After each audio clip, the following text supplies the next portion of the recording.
Ito po yung karugtong ng una ko pong video kasi marami pong kumontra at ngayon papaliwanag natin ng mas malinaw at mahaba. Tapusin niyo po ang video para malinawan ang saradong isip sa ganitong usapin. Ang tanong, pwede ba silang mamuno? May mga nagsasabing bawal, may mga nagsasabing pwede. Pero ang tanong, ano ba talaga ang sinasabi ng Biblia? Hindi opinyon ng tao ang mahalaga, kundi ang buong payo ng Diyos. May verse ba na nagsasabing bawal magturo ang babae? Ang sagot, oo.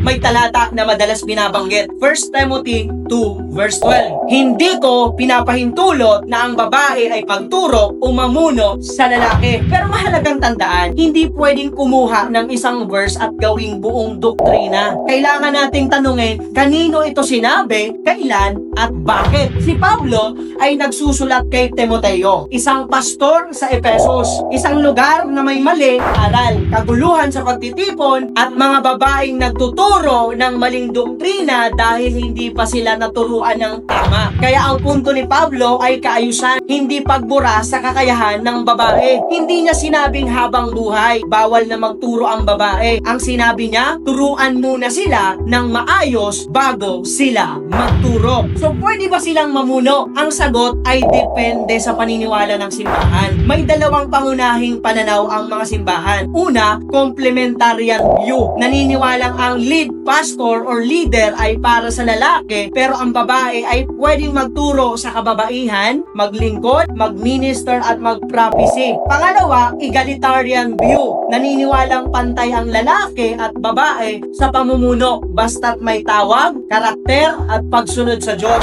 Parehong naniniwala sa Biblia. Magkaiba lang ang pag-unawa sa ilang talata. Kaya hindi ito dapat maging dahilan ng pagkakahati, kundi paggalang sa paninindigan ng bawat simbahan. May mga limitasyon ba ang babae sa pamumuno? Ang sagot, oo. Pero pareho lang ng limitasyon sa lalaki. Ang limitasyon ay hindi kasarian, kundi karakter, kakayahang espiritual, tawag ng Diyos, pagsunod sa Biblia. 1 Corinthians 14:40, gawin ang lahat ng maayos at may kaayusan. Ang babae man o lalaki, hindi pwedeng magturo kung mali ang aral. Hindi pwedeng magturo kung walang pagpapakumbaba. Hindi pwedeng mag-minister kung walang pag-ibig. At ito ang masakit na realidad sa simbahan na minsan ayaw nating aminin. May mga babaeng mahusay mamuno at oo, may mga lalaking pabaya. Hindi ito opinyon. Nakikita natin ito sa totoong buhay. May mga babae na organisado, responsable, may malasakit sa mga tao, seryoso sa gawain ng Diyos, at may mga lalaki naman, laging late, walang pagkahanda, hindi committed, umaasa lang sa iba. Ngayon ang tanong, pipigilan ba ng Diyos ang isang handang maglingkod dahil lang babae siya? Common sense, di ba?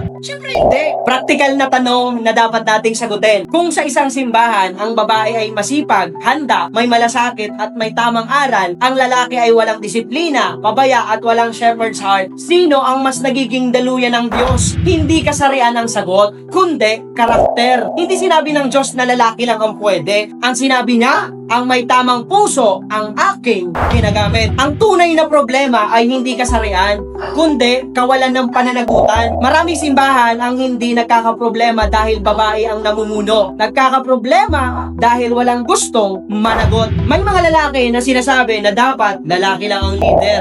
Pero kapag oras ng panalangin, paghahanda, pagbisita, pag-aalaga ng kaluluwa, wala sila. Meron akong kilala dito sa amin. Babae ang namumuno, pero successful ang mga gawain. May pagkilos ng Diyos. Palaging lumalabas para umabot ng kaluluha, abutin ang mga nangangailangan. At sino ang naiiwan? Ang mga babaeng tumatayo kahit pagod. Hindi ito dahil gusto nilang mangibabaw, kundi dahil may kailangang gumawa. Balikan natin si Deborah, Judges 4. Hindi niya inagaw ang posisyon, kaso walang gustong tumayo. Si Barak ay may tawag, pero natatakot. Kaya ang Diyos ay gumamit ng isang babae. Hindi dahil babae siya, kundi dahil handa siya. Kapag may vacuum sa pamumuno, may pinipili ang Diyos. Hindi sinasabi ng Biblia na babae ka kaya mamuno ka. Ang sinasabi ng Biblia ay mamuno ka ng may tamang puso. Para sa mga babaeng leader, huwag mamuno para patunayan na mas magaling ka. Huwag kang mamuno para ipahiya ang mga lalaki. Huwag kang mamuno na may galit o yabang. Colossus 3:23, 23, ano man ang gawin nyo ito para sa Panginoon. Mga kapatid na lalaki, malinaw ang Biblia. Genesis 2:15, inilagay ng Diyos ang lalaki upang pangalagaan. Kung ang lalaki ay ayaw manalangin, ayaw mag-aral ng salita ng Diyos, ayaw managot, huwag siyang magtaka kung may ibang tatayo. Ang pamumuno ay hindi titulo. Ito ay responsibilidad. Kung ayaw mo may pumalit, tumayo ka.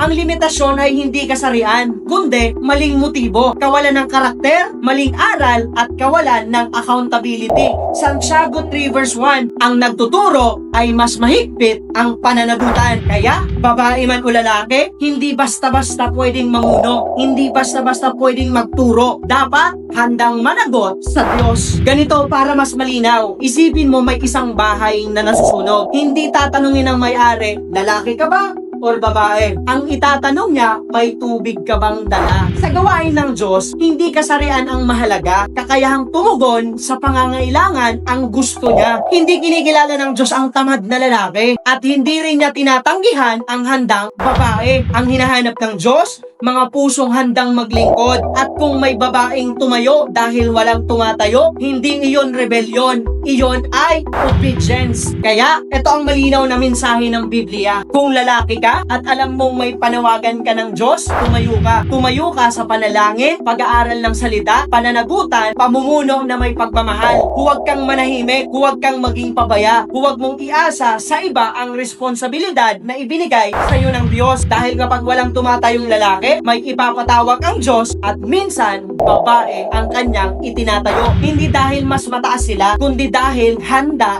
sila. Hindi ito laban ng kasarian, ito ay tawag sa pananagutan. At sa huli, hindi ka tatanungin ng Diyos kung lalaki ka o babae. Ang itatanong niya, kung tumayo ka ba nung tinawag kanya.